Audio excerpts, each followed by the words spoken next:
ഇത് കണ്ടോ? ഇത് കാണുമ്പോൾ ഞങ്ങളുടെ കുട്ടിക്കാല ഓർമ്മ വരും.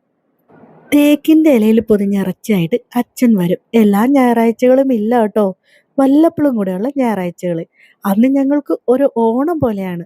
ദൂരെ പോയി കളിക്കണ ഞങ്ങൾ എവിടെയും പോവില്ല. അന്ന് വീട്ടുമുറ്റത്ത് മാത്രം കളിക്കും.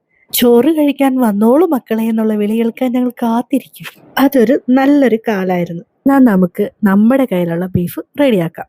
അതിന് ഞാൻ ആദ്യമായി എടുത്തിരിക്കുന്നത് ബീഫ് നന്നായിട്ട് കഴുകി മാറ്റി വെക്കുക. ഇനി നമുക്ക് മസാലക്കൂട്ട് തയ്യാറാക്കി വെക്കാം. മസാല കൂട്ടുകളെല്ലാം ചേർത്ത് പൊടിച്ച് ഞാൻ മാറ്റി വെച്ചിട്ടുണ്ട്.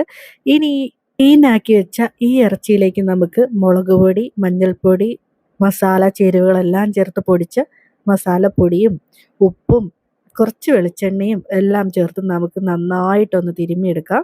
ഇനി അതിലേക്ക് ഞാൻ ഇഞ്ചി അരിഞ്ഞത് ചേർത്ത് കൊടുക്കുന്നുണ്ട്, പച്ചമുളക് അരിഞ്ഞത് ഇട്ട് കൊടുക്കുന്നുണ്ട്, വെളുത്തുള്ളിയും കൂടെ നമുക്ക് ചേർത്ത് നന്നായിട്ട് തിരുമ്മി ഒരു കുക്കറിലിട്ട് നമുക്ക് വേവിച്ചെടുക്കാം. ഇനി നമുക്കിതിനാവശ്യമായ ഒരു 4 സവാള അരിഞ്ഞ് ഞാൻ മാറ്റി വെക്കുന്നുണ്ട്. ഒരു 2 വലിയ കിഴങ്ങും എടുത്ത് ഞാൻ കഷ്ണങ്ങളാക്കി വെക്കുന്നുണ്ട്. ഇനി നമുക്കൊരു പാൻ ചൂടാക്കാം.